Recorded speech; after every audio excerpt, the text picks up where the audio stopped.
You're listening to another episode of the Coaster101 podcast. I'm Andrew Stilwell, and I'm flying solo this week. We're right in the middle of our series of kind of off-season interviews, but the good news is I have a wonderful guest joining us this week on the podcast. He is an Orlando-based travel and arts journalist with over 20 years experience in the theme entertainment industry, and his new book, The Unofficial Guide to Universal Orlando 2021, is on bookshelves or internet bookshelves or wherever we're buying books these days right now. Please join me in welcoming Seth Kubersky to the podcast. Thank you so much, Andrew. It has been way too long since we've talked. Thanks for having me back on. Absolutely. We were talking kind of off podcast about the interview we did back in 2015, which in COVID times seems like it was like 20 years ago, but a 1,000 years. What's amazing is that we did that interview just before the very first edition of the Unofficial Guide to Universal Orlando came out. And I wasn't sure at the time I was talking to you if it was going to be a one and done or if there was going to be enough interest. And now we're talking about 1, 2, 3, 4, 5, 6 editions later, and we're the first theme park guidebook to be published about COVID. So who would have thought that back in 2015 when we were talking? Oh my gosh, I am, as someone who's kind of a big nerd and has been reading the unofficial guides for Universal and Disney and Disneyland for years. I'm really glad it's become an annual tradition. Oh, yeah. Well, going back to when I was a kid, I still have a shelf full of books from the 80s and the 90s when I would buy the unofficial guide every year because I couldn't go to Disney. So I would experience the parks vicariously through guidebooks. I'm just glad that I can be part of that tradition that Bob Selinger started all those years ago. I love it. And I know, Universal Orlando probably holds a special place in your heart because it's actually where you got your, your career started. You want to talk a little bit about your career at Universal that started in the mid-90s? Sure. If anyone is really fascinated with my backstory, you can go on Coaster101 and there is a great interview with me that details it. But really briefly, I graduated college in the mid-90s and threw everything I owned in a truck and drove down to Orlando because I wanted to work for a theme park. And ended up that theme park was Universal, and the job was working on the Ghostbusters show just before it closed. Since then, I've worked for the Terminator show, which is closed now. I worked on the Barney show, which is currently closed. There's a pattern here. And I got to do cool things like be around for the opening of Islands of Adventure and stage manage Halloween Horror Nights and the Mardi Gras Parade. I was there right to about 2000. And I went off and had a different sideline career in technology for a little while. But I always stayed a fan of the theme parks, and I started writing about the theme parks, in the early days of the internet, right? Early days of fan sites like Jim Hill's original website. And it just sort of snowballed from, writing online to getting to write, contribute to some guidebooks. And now, I write for magazines. I write for the Orlando Weekly newspaper. And best of all, I get to contribute to the unofficial guide, which is something that, like I said, I used to read these books as a kid, and now I get to be part of them. And, obviously mentioned, you're writing for the unofficial guide, and we talked briefly about how the first book came out 6 years ago. Obviously, those past 6 years have been, they've been gangbusters for Universal Orlando Resort, to put it lightly. As someone who is kind of so passionate, has that background at Universal, in the days of, Jaws and Confrontation. What's it like seeing the resort continue to grow as it has?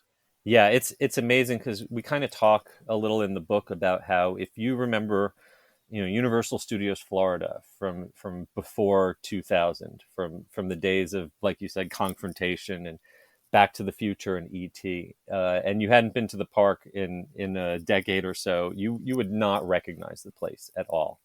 And even in just the last 5 or 6 years, with the addition of things like Volcano Bay and new hotels, and the expansion that's going to be happening down the south property for Epic Universe, which is still inching forward.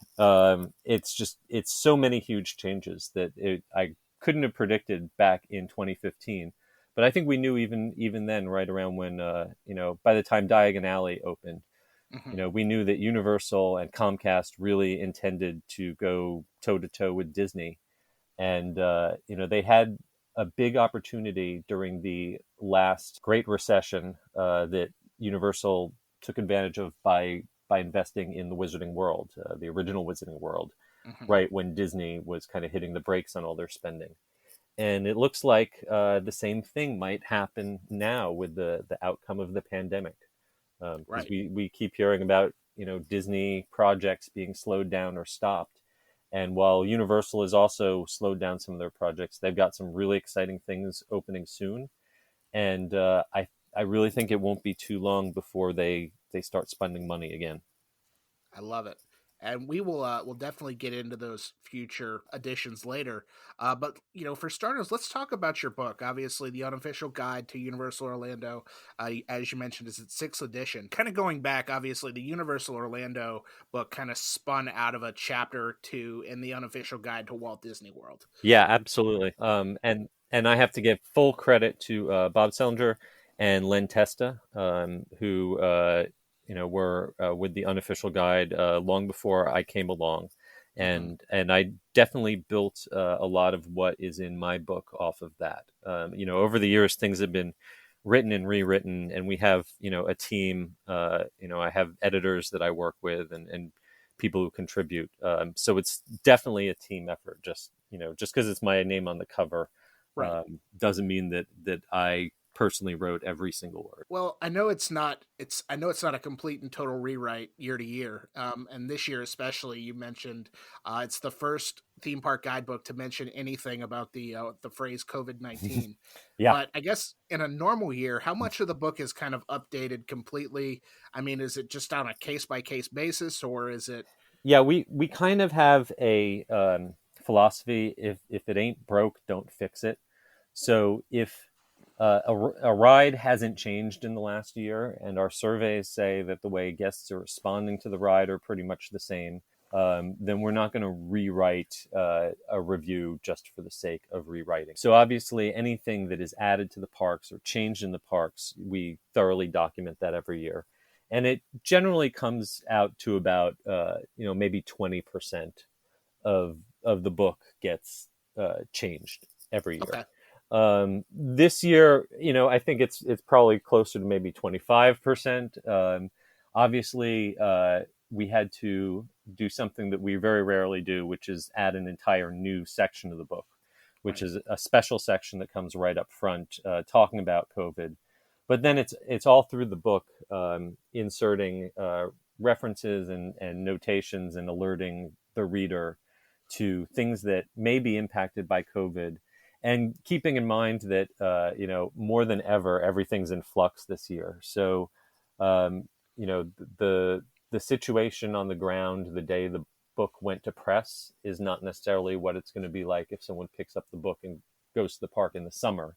But we kind of cover all the bases and tell people what the range of possibilities. Right. And you've got this I've been reading it on my iPad, and you've got this little germ character who's wearing a mask. I was gonna say he's one of our woofos. The book has had for years these little cartoon characters that represent a ride that might make you dizzy, or a ride that might be too loud or scary. And now, for the first time, we've introduced a new one. He's a cute little cartoon guy wearing a mask, and he kind of calls out changes in the resort caused by COVID that you might need to be aware of. It's not meant to be disrespectful or in any way making light of a very serious subject, but we had to have some sort of symbol, and we figured a little bit of levity after everything everyone's gone through for the last year would be appreciated. 100% agree. I found myself flipping through as one does on an iPad, swiping through. I don't know how we even say that in these days. And I'd see him and be like, "Oh yeah, that's a thing. That's a something that's happened during the COVID." I mean, something you wouldn't Yep. even think of, like the ET passports temporarily being suspended, and certain Hmm. pre-shows. Definitely great information. But when you were writing this book and your team was kind of writing this book, what were the challenges like with press deadlines? And I know Oh, obviously this yeah. book had to be completed by a certain date in order to reach a Yeah. print date, and as the past year or so has proven, there's nothing more constant than change, especially when it relates to COVID. So Yeah. what was that process like? Well, without getting too nerdy about the details of publishing, normally I would research this book intensively throughout the spring, and then do the actual writing in the early summer.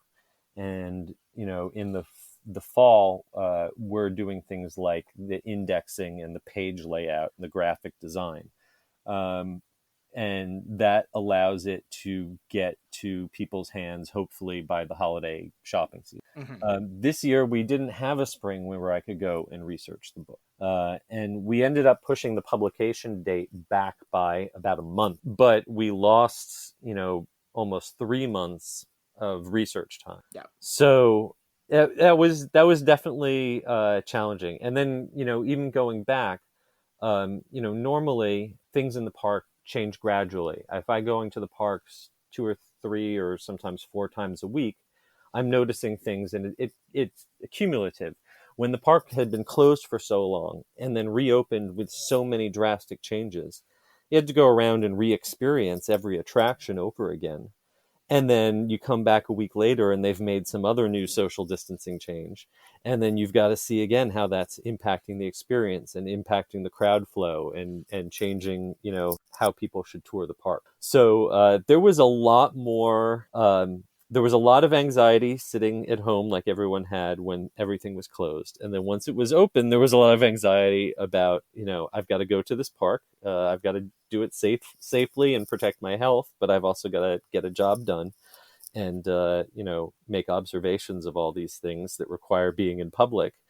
So that I'm usually I'm a little scared the first time I go on a roller coaster. I'm not usually scared the first time I just walk through the gates of a park. So that was definitely a change and a challenge. But our team really, like, uh, people put in a lot of late hours in order so that we could get this pulled together in a compressed period of time, and really, like, we were making changes right up to the very last second before it had to physically start coming out of giant machines onto dead Hmm. trees, so that we could make sure it was updated as possible. Got um, it. so yeah, it was a challenge. That's for sure. Not anything like the challenge that, like, doctors and frontline workers have had over the last year. But as far as for theme park journalism goes, yeah, it was a challenge. I got it. And I won't make you go into, the nitty gritty of like temperature checks and everything. But again, there is a really good section in the book. Highly recommend that you purchase this book. And if you stick around to the end of the podcast, we're actually going to give one away. So that's always a good Ooh. thing. But how different was it going to a park you go to 2, 3, 4 times a week Hmm. after, I guess not after COVID, but in the times of COVID? Yeah. It's been an adjustment.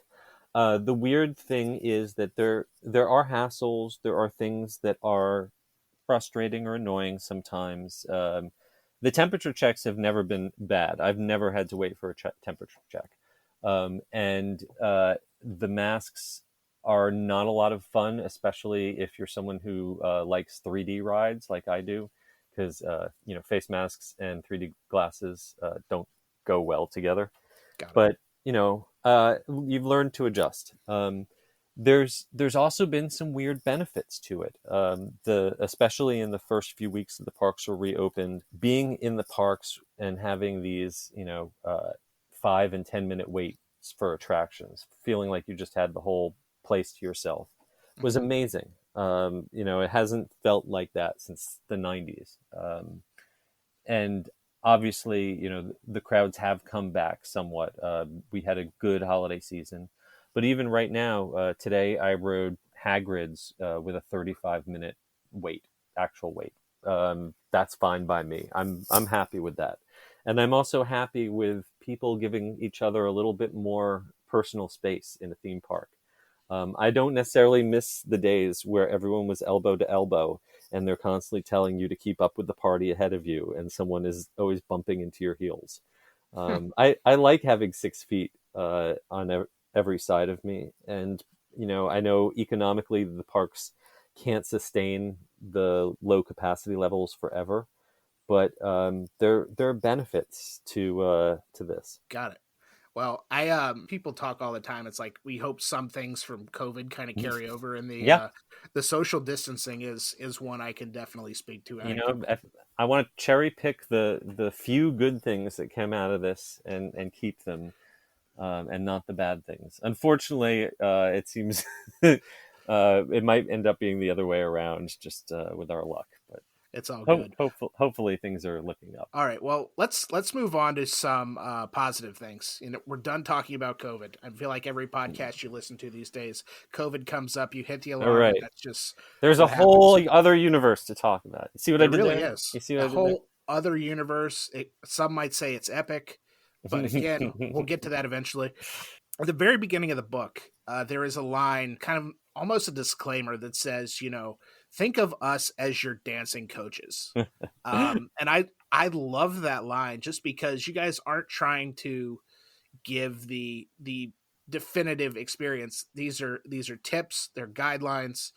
How did the dancing coaches analogy come about? I cannot claim any credit for that. That line predated me and is found in some of the other unofficial guides that originates with our founder Bob, and that is definitely his sense of humor. But I love the analogy too because we're not drill instructors, and we're not there to lead you by the nose and say there's only one way to do it.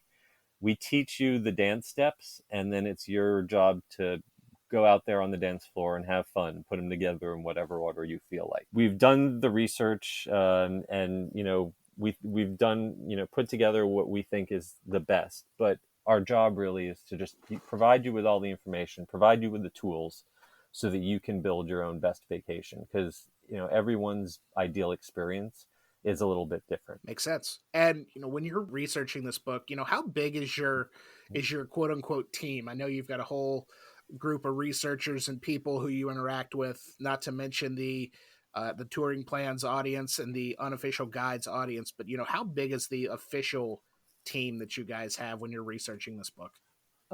Well, okay. First of all, I am the primary person for the book who's here full time. Hmm. We have some folks who live in Alabama, like Bob and my collaborator Lillian, who Hmm. writes our kids' book, and they normally come down a few times a year and do intensive visits to the parks with me.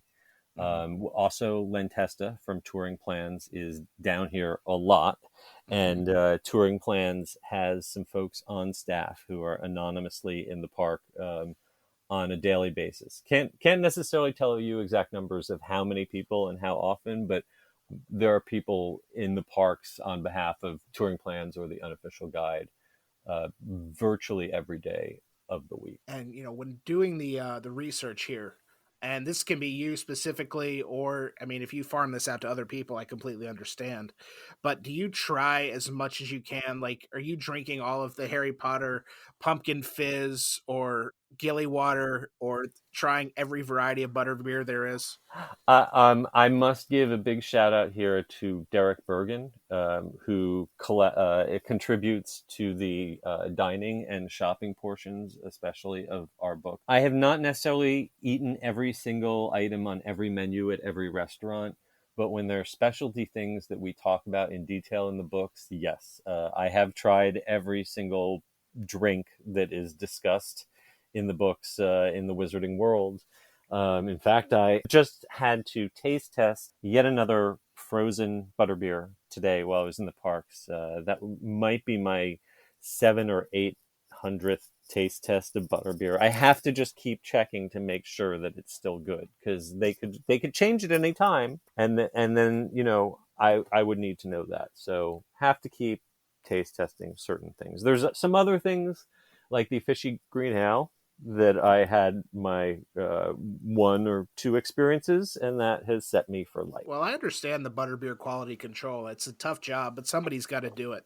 Um, and just a quick side note, you did mention Derek Bergen. If you're listening to this podcast, be sure you're following Derek on Twitter and his content on touring plans. This is going to come out after a Disney outlet report. Typically, those hit the last day of the month. Quality reading, highly recommend Derek and touring plans. But that's just me speaking as a fan here. Derek is I think consistently the funniest person in the theme park internet, and I'm really happy that he contributes some exclusive Saturday Six material to the books every year. Absolutely. And now, Seth, you're I don't want to say a universal lifer, but you I am not. I am neither a foamer nor a pixie duster. I love parks in general, and I okay, love Universal when they're good. I love Disney when they're good.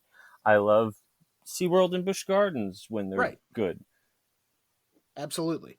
But as familiar with the park as you are, and as many times as you go, and as much research as you do, when writing this book, is there anything that like surprises you or kind of comes out of left field Hmm. that you're like, huh, I didn't know that? There.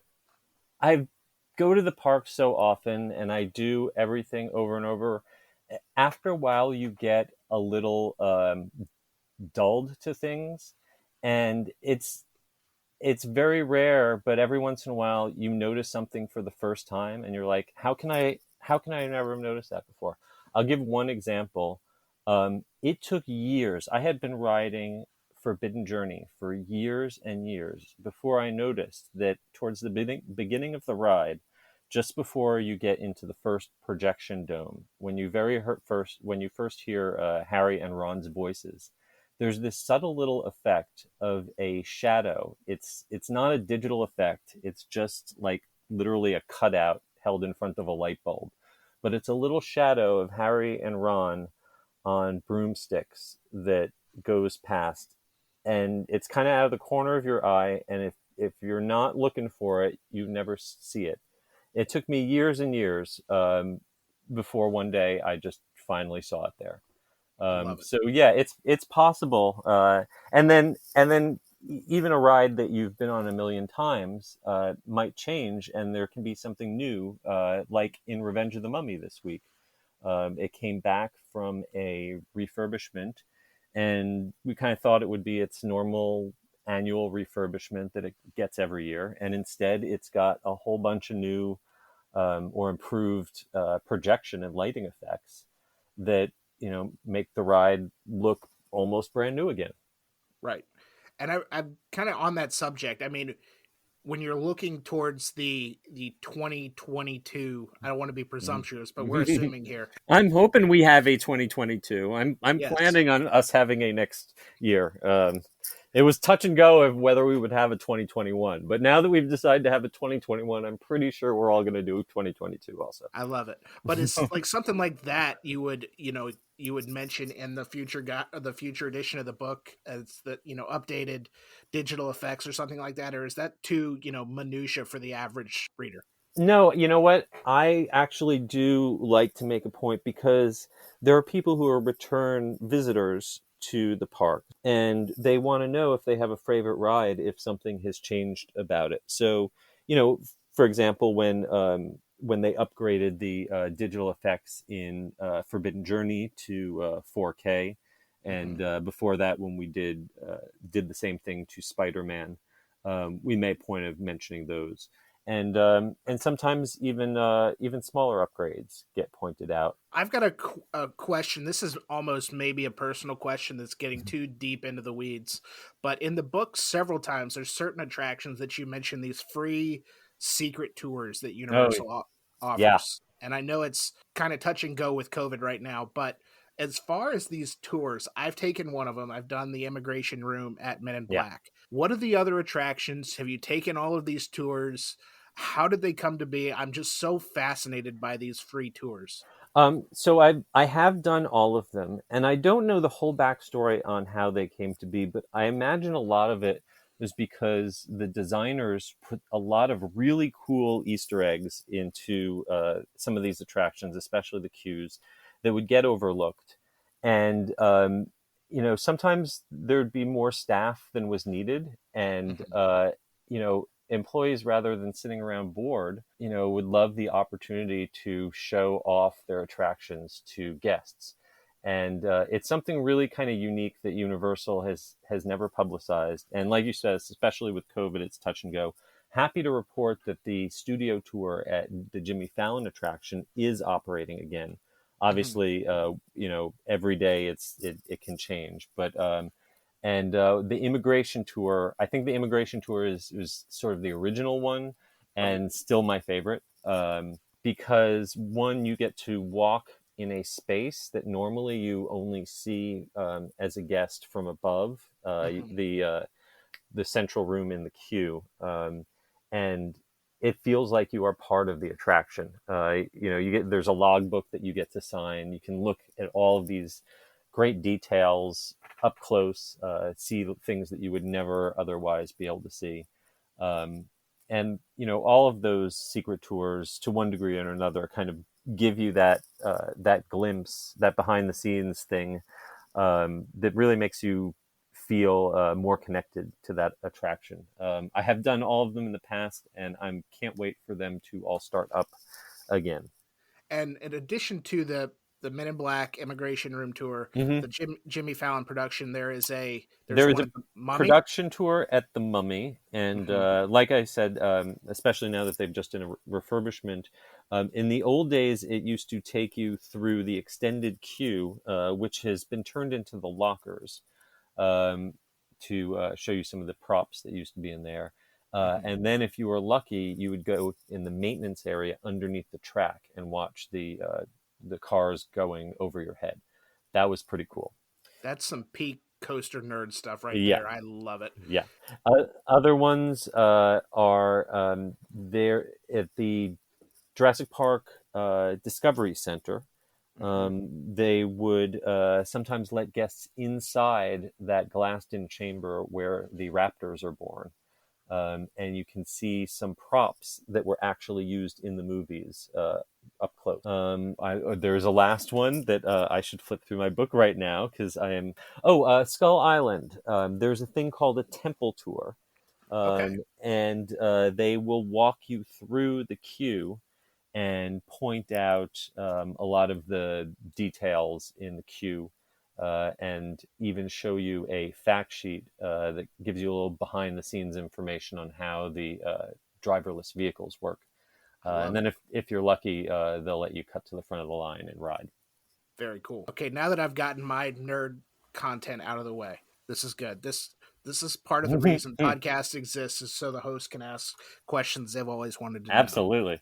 Obviously, the book focuses on you know different touring plans, and it recommends a 3-day tour to see everything. You have a day at Universal Studios Florida, you have a day at Islands of Adventure, and you have that third day.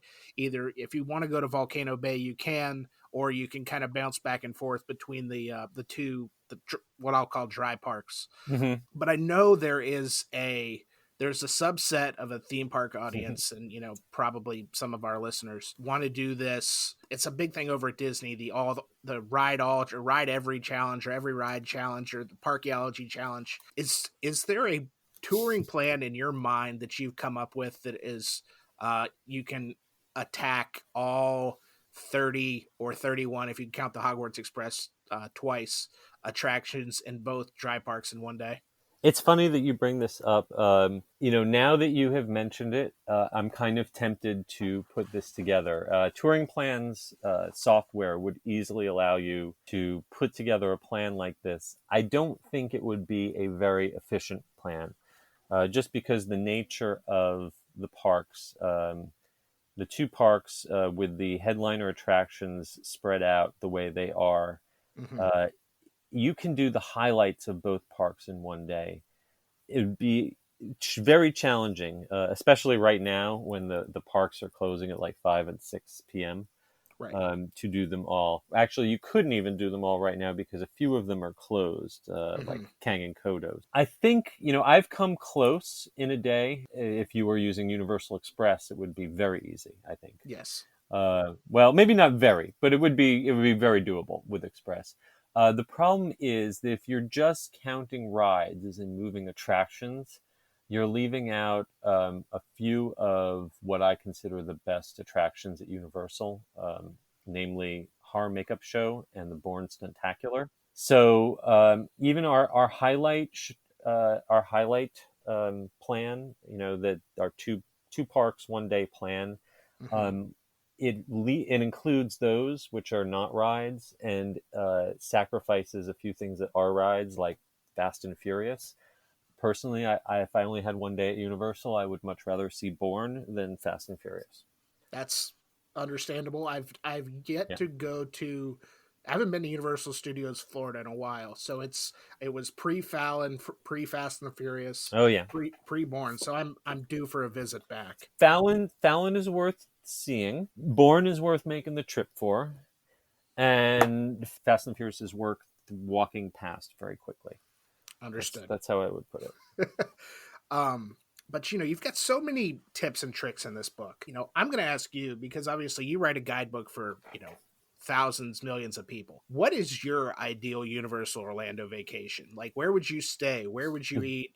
What attraction are you going to rope drop? What would be your personal to-do list? And this is short of paying for a VIP tour because that's not a luxury afforded to a lot of people. Sure. I will be frank.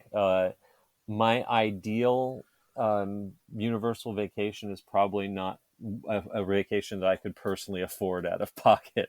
I am very lucky to be a travel journalist and to be able to expense things and write Right. things off on taxes, because otherwise I couldn't do most of these things.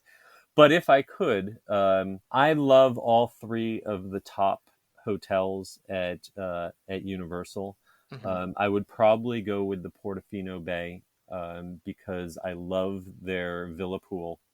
It's one of the most relaxing spots on property, and the rooms at the Portofino have amazing showers. Like, it's worth staying there just to take a shower. I might 1 day of I'd probably stay 3, or if I could 4 nights. But I'd probably only rope drop or do early entry on 1 day of my trip. My ideal Universal experience would be leisurely enough that I could sleep in. I love it. And where would I eat? I'm a big fan of a lot of the City Walk restaurants. I would go to Big Fire. Hmm. I would go to Vivo. I would go to Antojitos. And if I still had a night left, I would go to Cowfish. I love it. That is, I mean, again, I am not a travel journalist. I'm just happen to be a blogger slash podcaster. So the write offs don't come as easily. But I am just like I'm salivating right now thinking about the showers at the Portofino. So Yeah. you you've done a great job of selling me on getting back to Universal as soon as I can. Um, if I may, I want to do some kind of just universal rapid fire questions. All right, let's Some do it. this If or I that type if I things. hesitate too long, am I evicted No, from the show? Am I kicked off the absolutely not. island? All No, right. we're good. You've got plenty of time to think here. You've got 1 day, one park. Are you going to Studios or Islands of Adventure? Islands. Why? Hagrid. Easy, very easy. I was at the parks for 4 or so hours today. I only rode one ride. That And was it was it. Hagrid. Yeah. What is your favorite varietal of butterbeer, including the ice creams and fudges and all that other stuff? Okay. The answer is frozen unless it is below 60 degrees, and then the answer is hot. And if Okay. anyone gives you the answer of butterbeer fudge, walk back away slowly. Like, don't break eye contact, but retreat. Okay. If Hogsmeade or Diagon Alley. Hogsmeade. Okay. You know what? I'm gonna if we're talking about the rides in the land, Hmm. Hogsmeade. But you know what? If we're just talking about the area as an area to walk around, and we're not talking about the attractions in it, then Diagon Alley. Okay. I mean, again, this I is should have been a politician because all my answers have caveats and buts, and that's okay. These are your rapid fire questions. You can this answer is them a however very you want this to. is a very slow rapid fire. Okay. Best meal you've had on Universal property. Mama Della's, they made a veal chop for me once that was like heaven on a plate. And that's at the Portofino. Yes. Wonderful. What is your most missed former Universal attraction? Ghostbusters. For That's a personal sentimental nostalgic pick. reasons. Yeah. Close second. Close second would be Jaws. Okay. I was gonna go push that to ride, but you answered me. We're good. When you're walking down the stairs at Men in Black. All right. So I think about not as I'm walking down the stairs, but as I am on the ride. Okay. So the left track, which would be the outside track, Yes. and the right track would be the inside track. For whatever reason, I always seem to get the outside track. That's the one that's predominantly express. Is that right? Yes, I guess that's the way it leans. Mm-hmm. So, but even when I'm in single rider and I'm not using it for whatever reason, much more than 50%, I end up getting the outside track. And there are a couple targets that I really like that you can only get on the outside track. And the only times that I have maxed out, I have been on the outside track. So I'm going to have to go with the outside track. Is one of those targets the parking meter right after you go through the area where you're facing the other vehicle?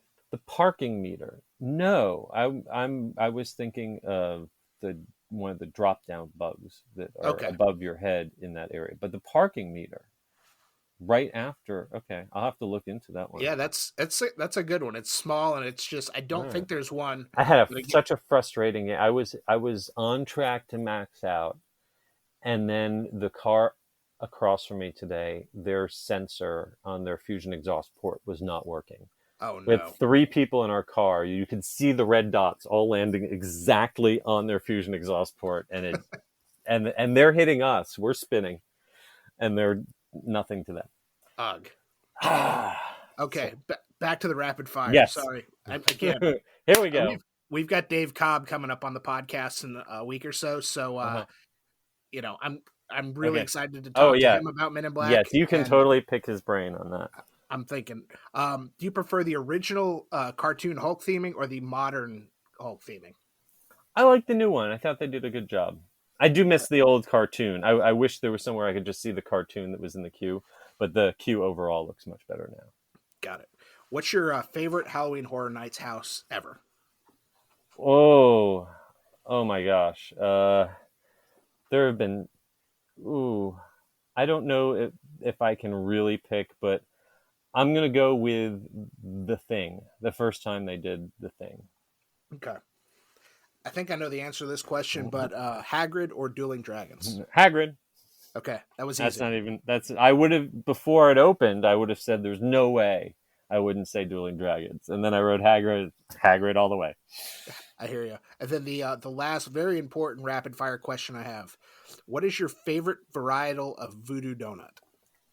The vegan Portland cream. It's like a Boston cream donut, but it is vegan and you would never know. Like the cream, the custard inside tastes like it's made out of egg and milk, and it's amazing.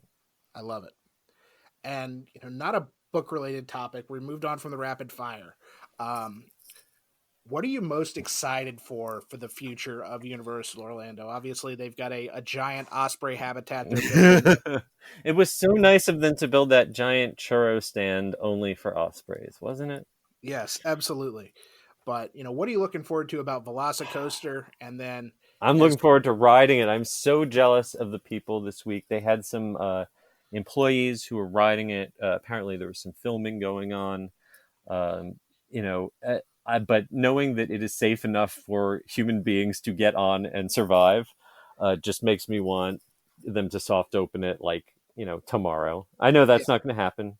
They say we're months away from a grand opening. right. But hopefully when they say summer, they mean like really, really early summer, like the first minute of summer. Like Memorial Day, the day after. Yeah, Like or I before that. yes, I would, and I would love to see soft openings. Even before that, I'm I can't wait. Yeah, they just took the walls down around a portion of it today, and the look of the raptor paddock. I think they did a good job of blending the Jurassic World aesthetic with the Jurassic Park aesthetic. So it sort of bridges the gap between the old movies and the new ones.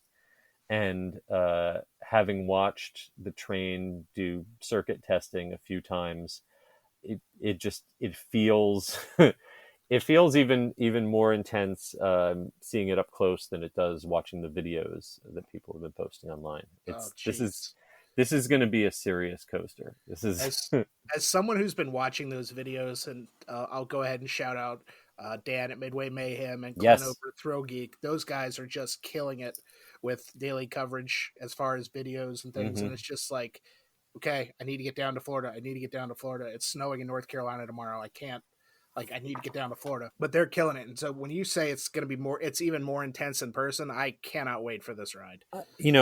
I think that uh, physically, the launches are going to be great. The inversions, especially that kind of zero G stall where you're going to have kind of hang time Hmm. with just a lap bar or lap restraint, that's going to be pretty extreme. But I think what's really going to make this is all the rock work it's just head choppers galore. It Yes. just feels like um, all of the track is designed to make you feel like you're going to run straight into the rock work, and it's just such a twisted mess. That spaghetti bowl that's the first half of the ride. I just can't wait to get in it. Awesome. And obviously, I know we touched on it very briefly that Epic Universe is inching and inching along, and I mean, it's inching at this point. But um, given what we've seen out of the Nintendo Land at Universal Japan and the concept renderings and all this other great stuff that's coming out of the Universal parks overseas, what is that doing for your overall excitement for Epic Universe? It is making me want to figure out how I can get a visa to go to Japan, when they're going to allow us Americans into their country. It's going to be really hard to watch stuff come out about the opening of Super Nintendo World, knowing that we have to wait for it to, I guess, finish up in California in the next couple years. It's going to be a while. Whatever happens with Epic Universe, if it ends up there, that's still going to be a few years off. So I might have to swim to Japan. I know it's a long way, but I figure I can start training. I don't. I normally avoid spoilers, but knowing how long it's realistically going to be before I get on this ride, I saw a video of it that was posted today of the ending of the attraction, and I watched it about 12 times, and I still am not sure what I was looking at because Wow. my brain can't figure out what is um, normal video projections or projection mapping, what is physical props, and what is this augmented reality. This computer generated 3D layer that's projected with a headset, all combined together. I can't. It looks like you're in a video game. That's the only thing I can say. It looks like you literally fell into a Nintendo Switch, and you I are love it. inside a video game. Very cool. I'm going to wrap up. We've got one listener question who's actually a Coaster101 staff member, and it's Nick. And Nick has two young kids. But he wants to know what age slash height Hmm. you think is the best age to take kids to Universal for the first time. He notes that his son Henry is 45 inches, his daughter Nora's 39. But Henry is a big Harry Potter fan, and then Uh, what's the best age here? is Henry the taller one or the shorter one? He is the taller one, so he is 45. Okay, so here's the thing. At Universal, we have a whole chapter in the book about Universal with kids. And there is a lot of great stuff for kids at Universal, but you have to deal with the fact that there are much more stringent height requirements compared to Disney. At Hmm. Disney, you kids can get on almost everything, but at Universal, you can kind of count on two hands if you've got a tween or a grade schooler, how many things they can get on. The problem that you're going to face is you're at a tough in between height. 48 inches, once you get up to 48 inches, you can ride everything. You can ride Hagrid's, you can ride Forbidden Journey, um, you can ride Gringotts at only 42 inches. But, when you've got one kid that's 45 and one kid that's 39, then you wind up kind of dividing the two of them. So there's still, you can still get them a lot of the Harry Potter experience through the child swap system. Hmm.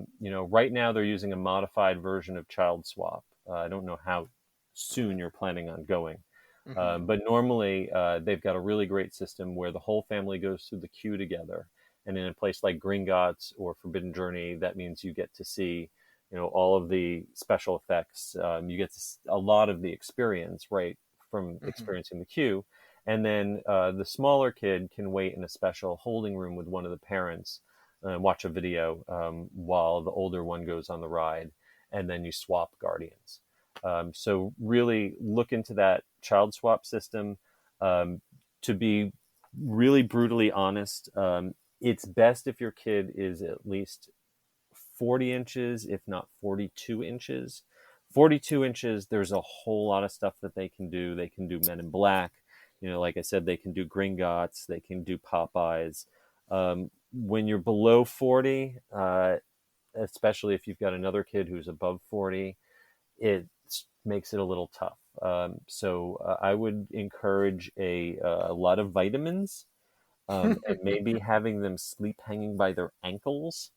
Um, if that doesn't work, I'm sure you can find a doctor who would be willing to do some implants or something, for a modest fee. We need the Willy Wonka stretching machine. Yeah. Um, that's You, perfect. yeah.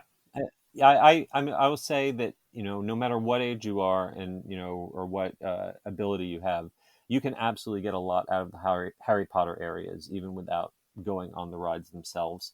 But the tough part is when you've got two kids and one can do it and the other can't. That's a recipe for some arguments. I love it. Well, before we get too much into questionable sleeping habits or stretching machines, I think we're going to wrap this podcast up. Seth, where can people find the book? Obviously, bookstores, Amazon, anywhere else that you would recommend the people finding the unofficial guide to Universal Orlando. Yeah, absolutely. If you have a local bookstore that is still open, please go and patronize them. If you like to use Amazon or another big online retailer, be my guest. But the best way to get it direct is to go to theunofficialguides.com and we can ship you out a copy. And you can also follow us online on Twitter and Instagram at the UG Series. Perfect. And if people want to follow you and your journey around the Orlando parks several times a week, where can they find you? Yep, I'm on Twitter too at S Kubersky. And you can also find me at sethkubersky.com. Wonderful. Well, we did promise a book giveaway here, and the way we're going to do that, we have a special text line if you've been listening to the podcast. So, what you're going to do to enter this contest is you're going to text the word Seth, Seth, to No one is going to want to text the nerds. He'll be like, I don't need the book that badly. I'm good. Nah, it's okay. It's real quick. You text Seth to 419-742-2101, and we will pick a winner from that. It'll probably draw it the second week of February, so you've got some time. But again, that number to text, and they text keyword Seth to 419-742-2101. That'll do it for this week's podcast. As always, be sure to check us out on the internet at Coaster101.com. We're on all the social channels at Coaster101. Be sure to like, rate, review, subscribe, and do all of those other podcast buzzwords so people can find us. Thanks, as always, to JM Music Design for our theme music. And we will be back next week with another great off-season interview. Seth, thank you so much for the time. My pleasure. Let's do it again.